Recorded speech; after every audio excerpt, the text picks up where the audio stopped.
বৃষ্টির দিন আর খিচুড়ি হবে না তা কি হয়? আর এই যে সকাল সকাল মজার একটা খিচুড়ি, আর এই যে বিড়ালের সাথে কি করছে না করছে আজকের ব্লগটা এরকম করেই সাজিয়েছি। বিসমিল্লাহির রহমানির রহিম। আসসালামু আলাইকুম। সবাই কেমন আছেন? আশা করি ভালো আছেন। আমি এখন খিচুড়ি খাবো। ইলিশ মাছ চিং ভর্তা। ভর্তাটা হলো কালিজিরা আর মরিচের ভর্তা। খুবই মজা ছিল ভর্তাটা। আর হলো এটা আমি এখন খাবো। আর এই যে খাওয়ার আগে একটু ভিডিও করে নিচ্ছি, খাওয়ার রেডি করব। আর এই যে বললাম না সকাল সকাল খিচুড়ি হবে না, এটা কি হয়? সকালে আসলে বৃষ্টি দেখে প্রতিদিনই খিচুড়ি খাওয়া হচ্ছে। আর এই যে খিচুড়ি না খেলে মনে হচ্ছে যে ভালোই লাগছে না, আর ঘুম হচ্ছে প্রচুর।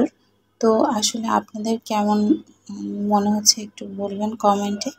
আর এই যে খিচুড়ি, ইলিশ মাছ আর হলো ভর্তা, কালিজিরা দিয়ে মরিচের ভর্তা, খুবই মজা হয়েছে। আর আজকে এই যে ছোট্ট বিড়ালগুলোর কাণ্ড কারখানা শেয়ার করব। আমার মেয়ে ভিডিও করেছে, দেখেন ওরা সারাদিন কি করে। সারাদিন না, মানে যখন জাগান থাকে তখন এরকম দুষ্টামি করে, একজন একজনকে কামড় দেয়। আর এই যে মেয়ের সাথে দুষ্টামি করে। আর এই যে মানে সারাক্ষণই কিন্তু এগুলো করছে, একটা এদিকে যায় একটা এদিকে যায়। এই যে টেবিলের নিচে খাটের নিচে সারাক্ষণই তারা দুষ্টামি করছে। আর এরা কিন্তু একটু বড় হয়ে গেছে, মোটামুটি এখন ওরা খেতে পারে।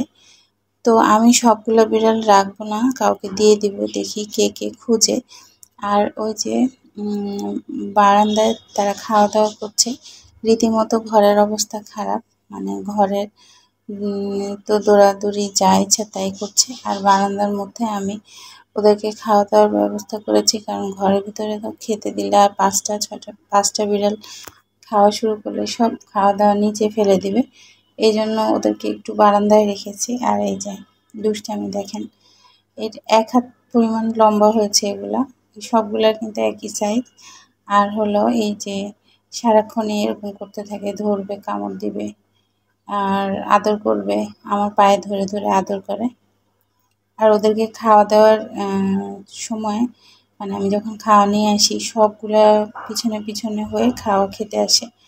আর বড় হয়ে গেছে, যাক সবার সাথে মিলিয়ে, মানে সময়ের সাথে সাথে ওরাও বড় হয়ে যাচ্ছে। তারপরে ওদেরকে আমি বিদায় দিয়ে দেবো, যেহেতু আমার বাসার বিড়াল না এগুলো, আরেক বাসার বিড়াল আমার বাসায় এসে বড় হচ্ছে।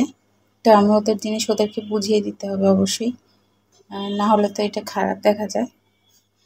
আর এই যে আজকে কিন্তু ভিডিওটা আর বড় করলাম না, এই বিড়াল দিয়েই শেষ করে দিলাম। সবাই ভালো থাকবেন, সুস্থ থাকবেন। আল্লাহ হাফেজ। আসসালামু আলাইকুম।